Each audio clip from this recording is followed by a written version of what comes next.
Assalamualaikum warahmatullahi wabarakatuh. Waalaikumsalam warahmatullahi wabarakatuh. Alhamdulillahillazi arsala rasulahu bil huda wa dinil haq liyuzhirahu ala dini kulli walau karihal musyrikun. Ashhadu an la ilaha illallah wa ashhadu anna Muhammadan abduhu wa rasuluh sallallahu alaihi wasallam. Yang terhormat Ibu Kepala Sekolah SD Negeri 50 Payakumbuh, yang terhormat Bapak dan Ibu Guru SD Negeri 50 Payakumbuh. Puji syukur marilah kita panjatkan kehadiran Allah Subhanahu wa Ta'ala, yang mana pada kesempatan ini Allah izinkan kita berkumpul di kantor ini untuk melaksanakan berbagi praktek baik tentang budaya positif. Baiklah, Bapak dan Ibu semua, hari ini sebelum mulai saya ucapkan terima kasih atas kesediaan waktunya untuk kita berkumpul di sini. Baiklah, kita mulai dengan membaca basmalah. Bismillahirrahmanirrahim.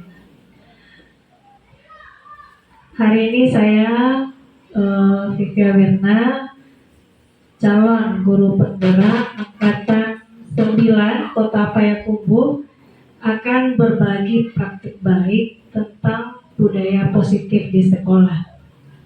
Nah, apa itu budaya positif? Budaya positif itu adalah sebuah perwujudan dari nilai-nilai atau keyakinan universal yang diterapkan di sekolah. Budaya positif diawali dengan perubahan paradigma tentang teori kontrol. Nah, kita lihat paradigma apa yang ada selama ini.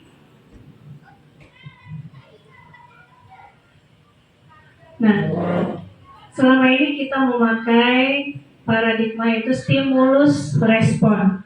Yang mana apa itu stimulus respon? Yaitu yang pertama adalah realitas atau kebutuhan kita sama. Jadi kita mempunyai paradigma selama ini bahwa kebutuhan kita itu sama atau kebutuhan peserta didik kita itu sama.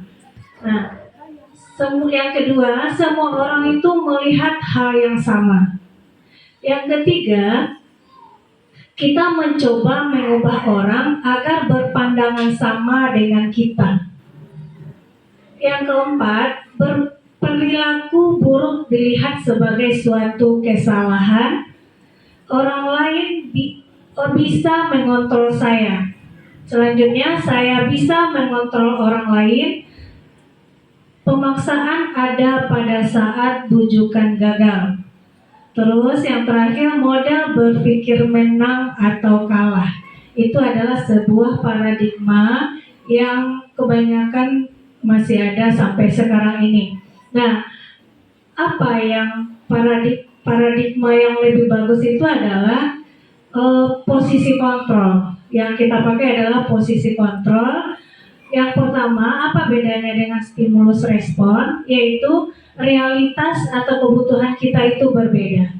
Jadi kita harus mempunyai paradigma bahwa setiap murid kita itu memiliki kebutuhan yang berbeda. Terus yang kedua, setiap orang memiliki gambaran yang berbeda. Yang ketiga, kita berusaha memahami pandangan orang lain tentang dunia.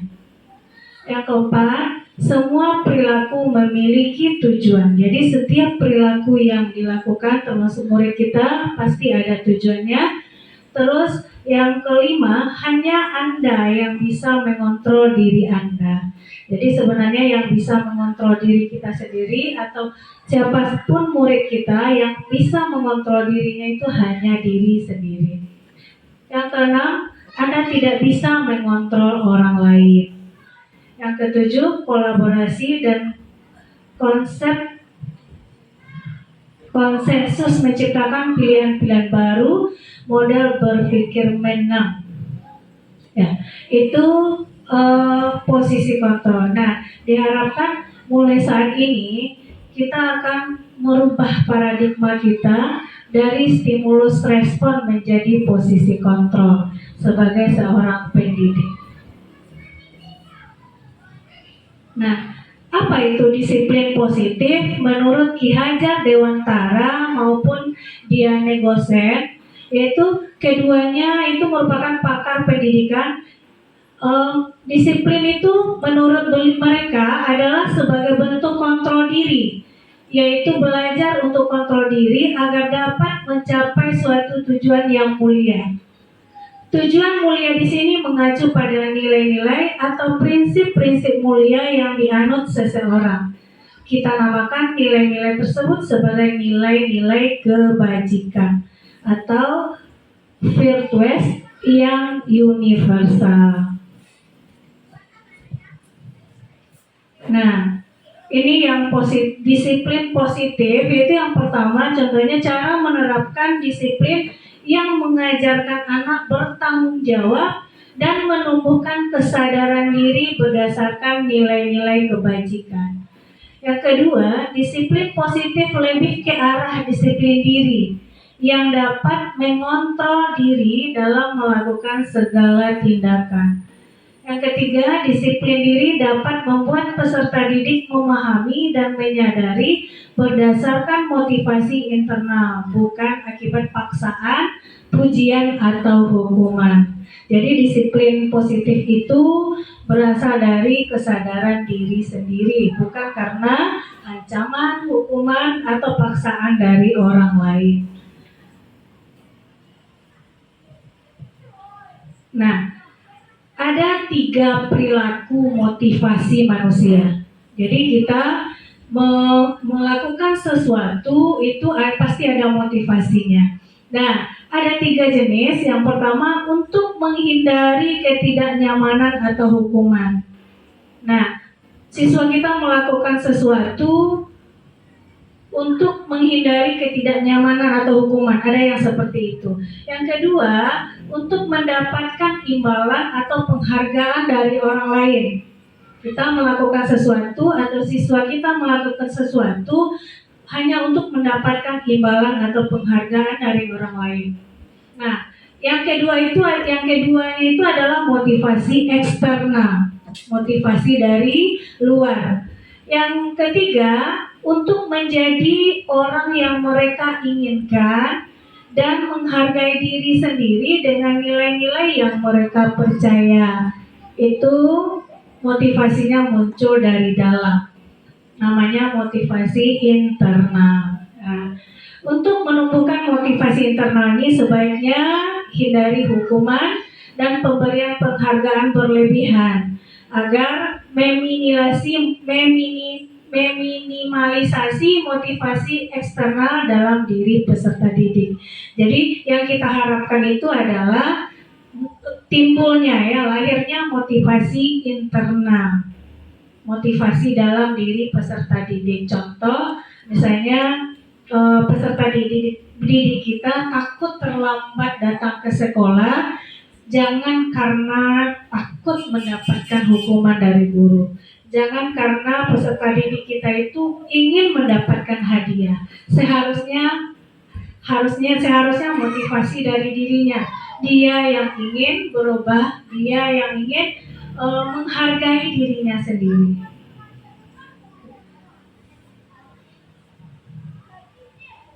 Nah, apa itu hukuman dan konsekuensi? Konsekuensi adalah akibat dari suatu perbuatan, pendirian, dan lain-lain atau sebab akibat. Konsekuensi bersifat sudah terencana atau disepakati, sudah dibahas dan disetujui oleh murid dan guru. Umumnya bentuk-bentuk konsekuensi ini dibuat guru atau sekolah dan murid sudah mengetahui sebelumnya konsekuensi yang akan diterima bila ada pelanggaran. Sedangkan hukuman yaitu suatu prosedur atau tindakan yang diberikan kepada individu atau kelompok atas kesalahan atau pelanggaran yang telah dilakukan. Hukum bersifat tidak terencana atau tiba-tiba. Hukum bersifat satu arah dan tanpa melalui kesepakatan, dan hukuman yang diberikan bisa berupa fisik maupun psikis yang disakiti melalui perbuatan dan perkataan. Itu perbedaan konsekuensi dengan hukuman. Nah, apa beda penghargaan dengan restitusi? Penghargaan menurut Alfie Kohn wawancara mengemukakan baik penghargaan maupun hukuman adalah cara-cara mengontrol perilaku seseorang yang menghancurkan potensi untuk pembelajaran yang sesungguhnya. Secara ideal, tindakan belajar itu sendiri adalah penghargaan sesungguhnya. Nah, terus dia juga mengemukakan beberapa pernyataan dari hasil pengamatannya selama ini tentang tindakan memberikan penghargaan yang nilainya sama dengan menghukum seseorang. Nah, sedangkan apa itu restitusi? Yaitu proses menciptakan kondisi bagi murid untuk memperbaiki kesalahan mereka sehingga mereka bisa kembali pada kelompok mereka dengan karakter yang lebih kuat. Jadi kita menyelesaikan sebuah masalah pada diri siswa itu melalui restitusi itu supaya murid itu bisa memperbaiki kesalahannya dan dia bisa kembali dengan nyaman bergabung dengan kelompoknya. Terus dengan karakter yang lebih kuat, jadi dia tidak merasa minder untuk bergabung dengan temannya. Tapi kalau hukuman yang kita berikan atau sanksi yang kita berikan, dia akan merasa minder dan tidak percaya diri untuk bergabung lagi dengan kelompoknya. Nah, restitusi juga proses kolaboratif yang mengajarkan murid untuk mencari solusi untuk masalah dan membantu murid berpikir tentang orang seperti apa yang mereka inginkan dan bagaimana mereka harus membantu murid harus memperlakukan orang lain. Restitusi membantu murid menjadi lebih memiliki tujuan, disiplin positif dan memulihkan dirinya setelah berbuat salah. Jadi tadi ada hukuman, ada penghargaan, ada restitusi, ada konsekuensi. Jadi daripada kita memberi hukuman, itu lebih baik kita memberikan sebuah konsekuensi yang kita sepakati dulu dengan siswa. Dan dibandingkan dengan penghargaan, kita lebih bagus melaksanakan restitusi.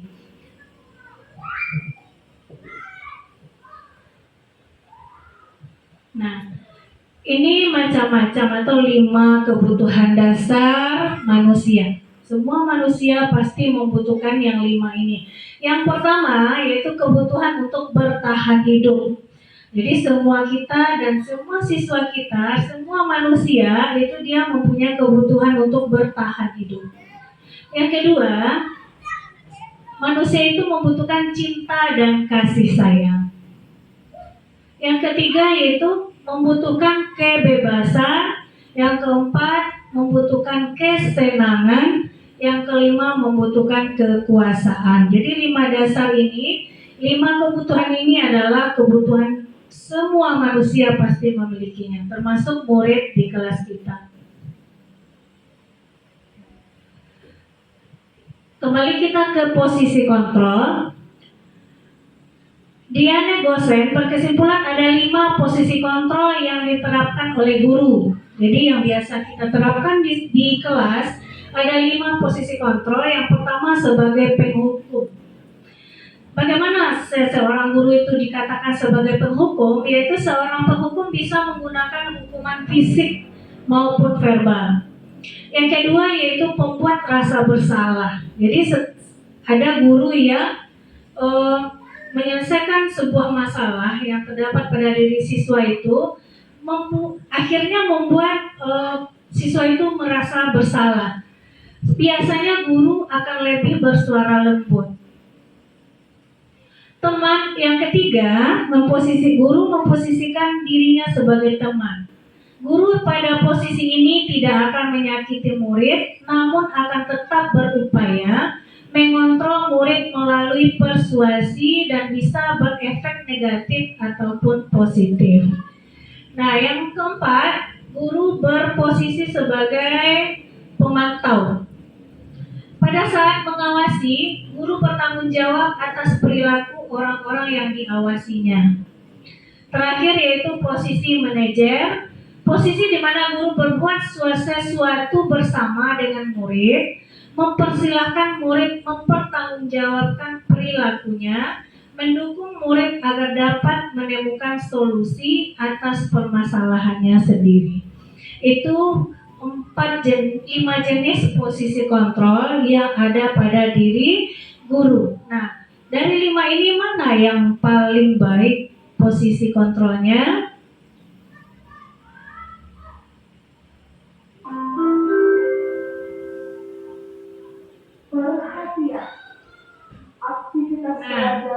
Posisi kontrol seorang pendidik. Nah, di antara 5 posisi kontrol tersebut sebaiknya seorang pendidik menggunakan posisi kontrol sebagai manajer.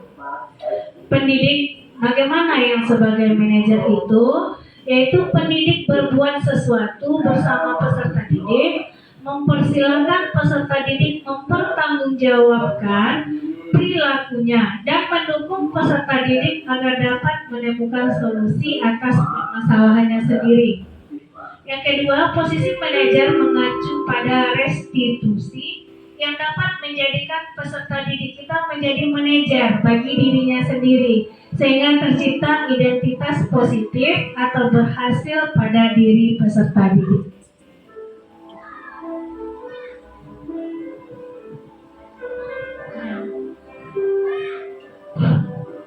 Nah, di kelas untuk melaksanakan semua ini kita perlu memiliki keyakinan kelas. Yang dulunya mungkin kita sering membuat kesepakatan kelas atau peraturan kelas. Nah, di sini namanya keyakinan kelas. Nah, dalam pembuatan keyakinan kelas atau keyakinan sekolah, pendidik berperan dalam mewujudkan terbentuknya keyakinan sekolah atau kelas dengan adanya kesepakatan antara pendidik dan peserta didik. Mungkin sama dengan yang kita lakukan sebelumnya. Keyakinan sekolah atau kelas berupa pernyataan universal yang mudah diingat, dipahami, dan diterapkan dalam lingkungan sekolah. Nah, misalnya dalam menetapkan keyakinan kelas ini, kita sepakati dengan siswa, jadi aturan apa atau kesepakatan apa yang kita minta dari siswa, itu semuanya dari siswa. Misalnya, datang ke sekolah tepat waktu atau disiplin dalam menggunakan waktu misalnya. Kita hindari di sana kata-kata tidak, misalnya anak membuat tidak terlambat datang ke sekolah, kita buatkan kata positifnya yaitu datang tepat waktu ke sekolah atau disiplin menggunakan waktu misalnya. Atau anak membuat jangan menyakiti teman.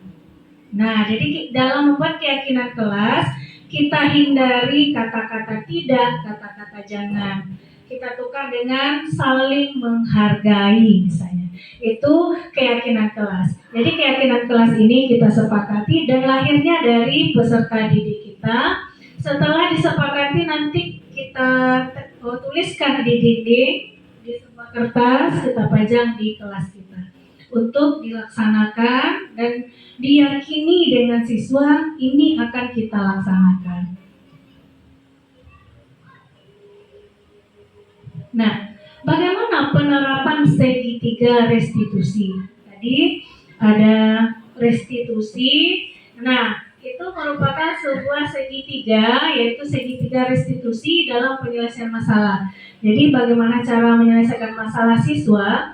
Itu pendidik yang berperan sebagai manajer segitiga restitusi dalam penyelesaian masalah melalui 3 tahapan. Yang pertama, menstabilkan identitas. Bertujuan mengubah identitas anak dari orang yang gagal karena melakukan kesalahan menjadi orang yang sukses. Maksudnya gini, misalnya anak ada yang datang terlambat, kita tidak boleh langsung mencat, kamu datang terlambat, kenapa? Anak merasa jadi bersalah. Jadi kita harus tanya dulu, anak ibu kenapa datang terlambat? Oh, ada aja pasti anak-anak kita itu punya alasan. Kita dengarkan alasannya. Yang kedua, validasi tindakan yang salah. Setiap tindakan kita dilakukan dengan suatu tujuan, yaitu memenuhi kebutuhan dasar. Menurut teori kontrol, semua tindakan manusia baik atau buruk pasti memiliki maksud dan tujuan. Itu maksudnya ada alasan pasti ya. Jadi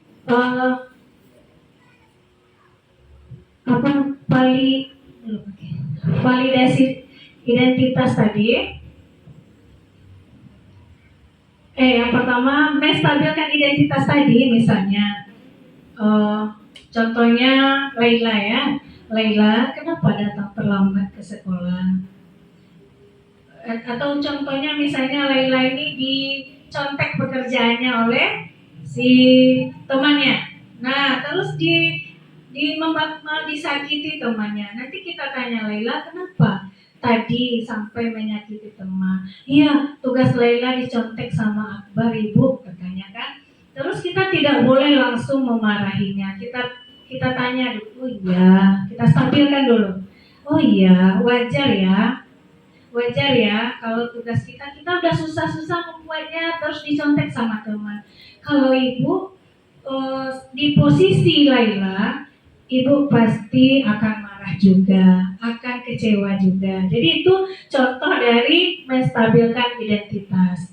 Nah, validasi tindakan itu nanti dia jawab. Kita tanya, Laila melakukan itu pasti ada alasannya. Kita dengar dulu alasannya. Contoh anak yang terlambat, si Rafael misalnya, Rafael kenapa terlambat? Karena ini pasti ada alasan.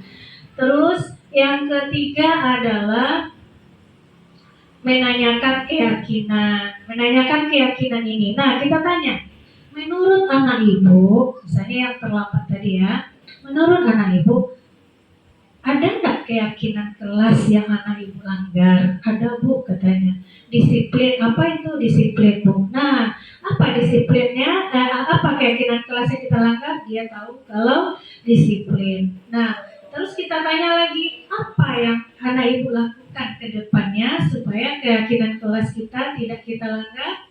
Dan dia yang memberikan dari dalam dirinya dia kesadarannya dan memberi solusi dari dalam diri dia sendiri. Itu maksudnya segitiga restitusi. Nah, tujuan segitiga restitusi ini tujuannya adalah menghasilkan peserta didik yang mandiri dan bertanggung jawab. Nah, apa ciri-ciri restitusi yang membedakannya dengan program disiplin yang lain?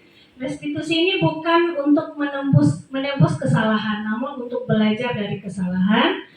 Restitusi memperbaiki hubungan.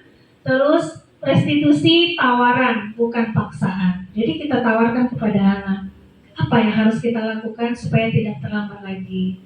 Terus restitusi menuntun untuk melihat ke dalam diri. Nah, kita tanya, apakah yang Laila atau Rafael lakukan ini menurut anak ibu salah? Iya bu, katanya. Jadi dia menuntun, melihat ke dalam diri sendiri. Terus restitusi mencari kebutuhan dasar yang mendasari tindakan. Yang keenam, restitusi diri adalah cara yang paling baik. Restitusi fokus pada karakter bukan tindakan. Restitusi menguatkan, restitusi fokus pada solusi, restitusi mengembalikan peserta didik yang berbuat salah pada kelompoknya. Jadi dia tidak kita buat merasa bersalah, dia kembali ke kelompoknya dengan nyaman dan percaya diri. Nah, 5 budaya sekolah yang bisa menumbuhkan karakter positif anak. Yang pertama yaitu gerakan literasi sekolah, contohnya membaca dan mengaji. Yang kedua, kegiatan ekstrakurikuler menumbuhkan sikap mandiri, kreatif, dan inovatif. Yang ketiga, kegiatan pembiasaan awal dan akhir proses pembelajaran seperti membaca doa sebelum dan sesudah belajar. Yang keempat, membiasakan berperilaku bersifat spontan. Yang kelima, menerapkan tata tertib sekolah atau kelas atau peraturan sekolah dan keyakinan kelas. Nah, ini salah satu contoh penyelesaian masalah melalui segitiga restitusi. Kita tonton sebentar ya, Ibu.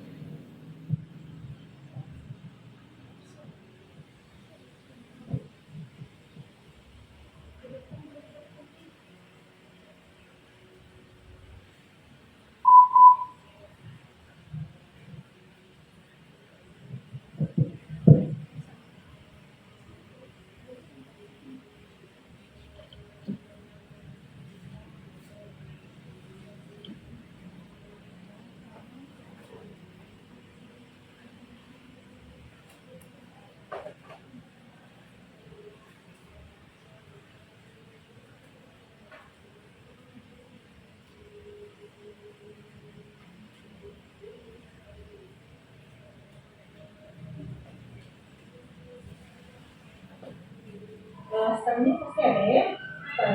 Kan kalau terlambat, iya, untuk yang terakhir sudah berapa kali ya? 50 ya. Menurut Rafael, kalau terlambat datang ke sekolah itu suatu kesalahan atau tidak? Iya, salah. Iya. Nah, kalau terus berbuat salah itu manusiawi ya.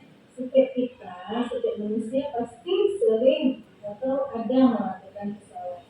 Nah, yang penting Rafael bisa belajar dari kesalahan yang telah dibuat. Tapi kalau yang terlambat sekarang, kita mau memperbaikinya lagi. Setuju? Nah, kita cari solusi bersama ya. Nah, kalau Rafael sering terlambat itu karena alasannya pasti ada ya. Apa alasannya?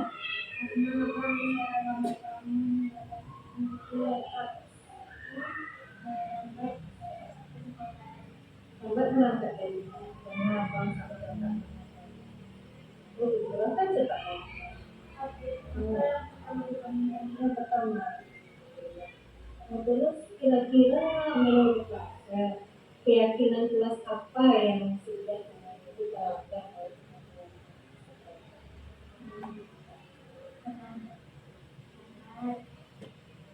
Disiplin enggak. Kalau keyakinan kelas kita salah satunya adalah disiplin. Nah, menurut Rafael disiplin itu penting atau tidak? Iya, nah, penting. Kenapa?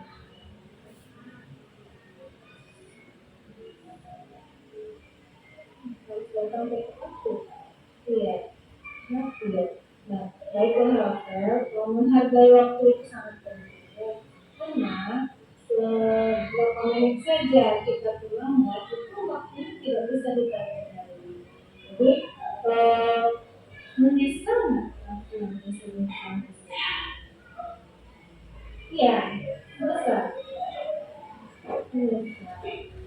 Nah, Rafael, sikap yang baik sudah Rafael lakukan, Rafael menyesal. Saya minta maaf, mau minta maaf. Menurut apa yang Rafael lakukan agar Rafael tidak datang terlambat lagi ke sekolah?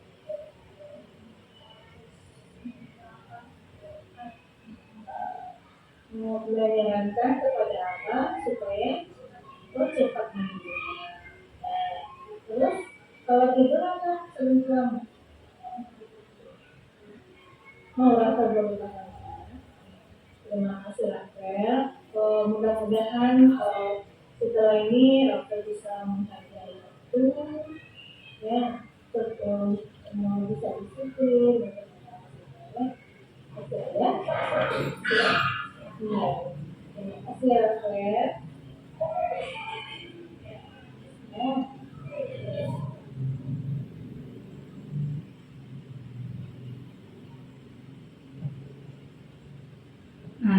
Itulah kira-kira salah satu contoh penyelesaian masalah menurut segitiga restitusi. Nah, demikianlah sosialisasi budaya positif yang sudah saya paparkan hari ini. Semoga semuanya bermanfaat. Tentu ada salah dan kurangnya dalam penyajian. Bu Hifi mohon maaf. Ya, cukup sekian. Assalamualaikum warahmatullahi wabarakatuh.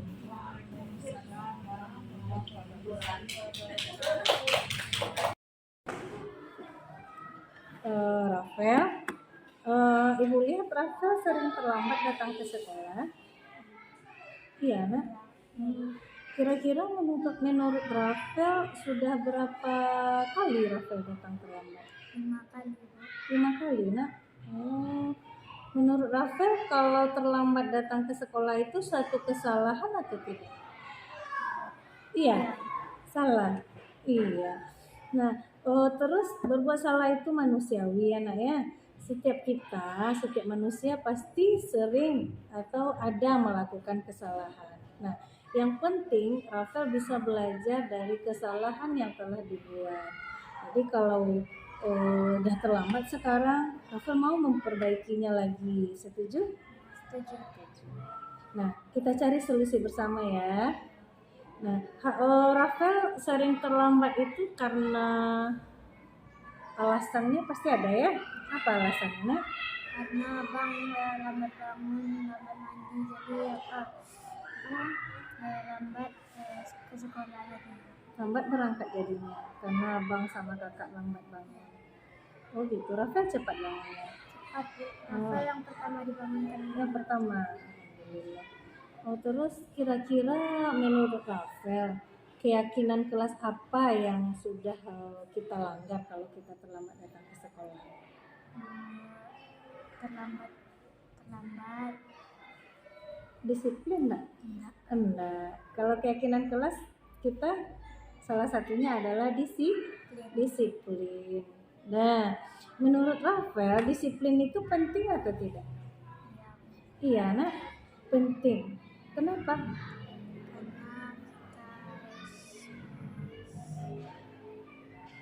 kita Harus datang tepat waktu. Iya. Kenapa? Iya.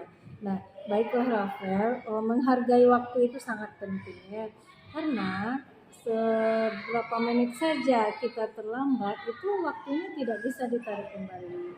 Jadi menyesal nggak Rafael udah sering terlambat selama ini? Iya, menyesal. Ya. Nah, Rafael, sikap yang baik sudah Rafael lakukan. Rafael menyesal, mau minta maaf. Nah, menurut Rafael apa yang Rafael lakukan agar Rafael tidak datang terlambat lagi ke sekolah? harus menyuruh abang untuk cepat Menyarankan kepada abang supaya cepat mandinya. Nah, terus kalau tidur Rafael sering terlambat? Mau Rafael berubah lagi ya? Ya. Terima kasih Rafael. Mudah-mudahan setelah ini Rafael bisa menghargai waktu, ya, untuk bisa disiplin untuk datang ke sekolah ya. Bisa ya? Siap? Iya. Terima kasih ya Rafael. Ya.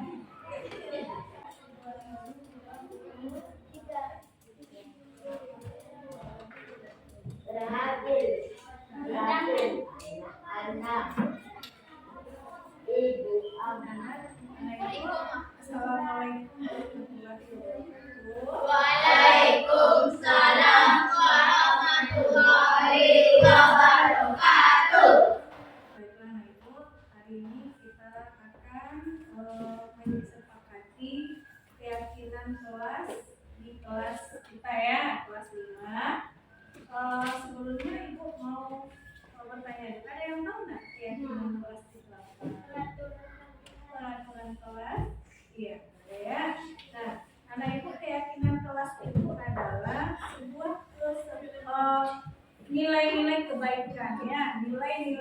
kebaikan yang bisa kita terapkan di dalam kelas kita. Nilai-nilai kebaikan itu berupa aturan-aturan yang akan kita sepakati bersama, akan kita yakini dan akan kita laksanakan. Nah, siapa yang mensepakati itu? Kita semua. Kita bersama. Siapa yang akan melakukan dan mematuhinya? Kita semua. Sepakat nah? Sepakat ya. Terus sama Ibu, untuk apa kira-kira kita menentukan keyakinan Untuk tidak terjadinya pertengkaran. supaya tidak terjadi pertengkaran? Supaya terjadinya Kedamaian. Supaya kelas kita menjadi bagaimana belajarnya? Indah, terus aman. nyaman, damai. Oke. Nah, anak itu nanti Ibu bagikan sticky note-nya masing-masing. Anak Ibu tuliskan di sana satu keyakinan kelas yang ingin anak Ibu terapkan di dalam kelas kita. Satu saja. Tapi hindari kata-kata yang mengandung tidak. Jangan. Jadi di dalam contohnya ya, tidak terlambat datang ke sekolah. Kita tukar dengan kata tidaknya dengan datang tepat waktu. Paham caranya? Atau tidak melaksanakan piket. Apa kata-kata positifnya? Melaksanakan piket dengan tanggung jawab. Contoh ya. Jadi hindari kata-kata tidak, hindari kata-kata jangan. Bisa kira-kira? Nah, itu bagikan ya. Kalau nyebutin nama apa? Tidak benar. Pikirkan dulu, buat aja dulu ya.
terima kasih ya. Lagi ya.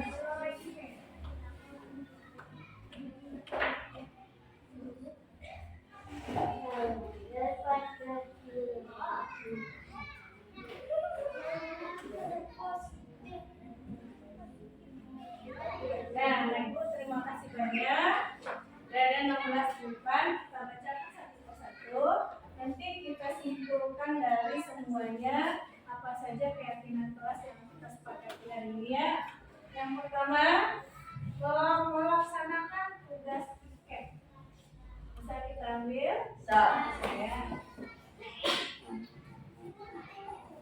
Nanti kita tambahkan di sana kalau melaksanakan tugas tiket dengan penuh tanggung jawab. Setuju? Keyakinan bisa kita ambil, bisa diyakini, sepakati. Nah, lanjut. Melakukan tugas tiket sama ya. Terus berkata-kata sopan bisa kita ambil, sepakati, bisa ya. Nah, setuju ya? Berkata-kata sopan bisa ya, kita sepakati. Nah, ada itu lanjut. Kita lihat yang keempat, datang tepat waktu. Ya. Kita yakin? Ya.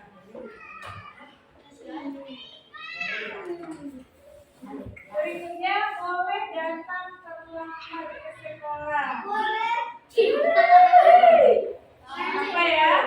Yang mungkin ini apa ya? Ini sama dengan harusnya kata positifnya datang tepat waktu. Ini sama dengan sana ya. Terus harus jujur ketika mengisi absen kedatangan. Kata kuncinya adalah jujur. Bisa kita ambil kan? Jujur dalam bersikap dan berkata.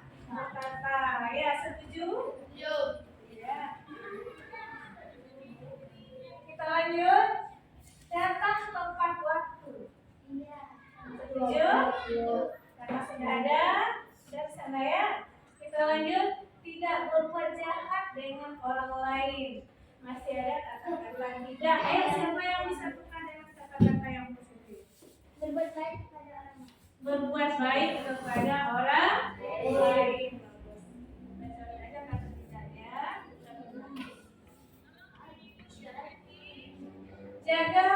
Jangan buang sampah sembarangan. Masih ada kata jangan. Siapa yang bisa buatkan kata positifnya? Buanglah sampah pada tempat. Ya, atau membuang sampah pada tempatnya.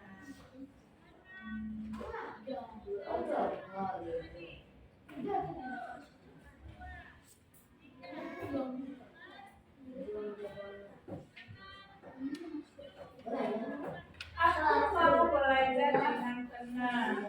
Belajar dengan tenang. Sudah masuk ke cukup ya. Apa peraturan supaya kita belajar dengan tenang?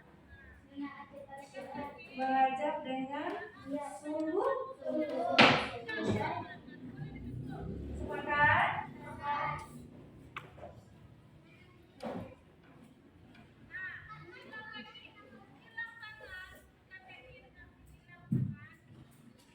Menyiram bunga setiap hari. Sepakat? Kita lanjut. Melaksanakan tiket dengan penuh tanggung jawab. Dari sini ya. Apa-apa kita masukkan juga di sini ya. Karena ada tanggung jawabnya ya. Terus membuang sampah di tempatnya. Sudah ada tadi? Sudah ya. Melakukan tugas tiket di mana tadi? Itu Bu. Di warna hijau. Ya. Terus datang tepat waktu ada tadi. Tidak datang terlambat. Masih ada kata tidak, kita tukar dengan kata positif. Tidak ada di sana. Datang tepat waktu.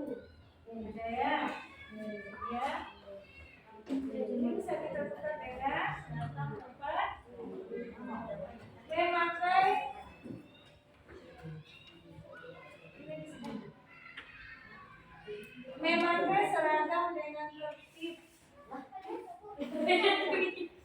Kemana kita bersekolah? Kalau memakai seragam termasuk disiplin nggak? Ya, disiplin dalam berpakaian. Ya. Masukkan aja ke disiplin. Nah, kita lihat ada berapa keyakinan kelas kita? Ada 9. Yang pertama, melaksanakan tiket dengan penuh tanggung jawab. Yang kedua, berbuat baik kepada orang lain. Yang ketiga, berdisiplin dalam berpakaian. Boleh atau kita sepakati aja disiplin. Memakai disiplin aja ya, disiplin dalam segala hal ya. Terus berkata-kata sopan, menjaga sopan santun. Terus membuang sampah pada tempatnya, datang tepat waktu, harus jujur ya, jujur dalam berkata dan bersikap. Terus menyiram bunga setiap hari. Masuk ya, disiplin. Ya, ya.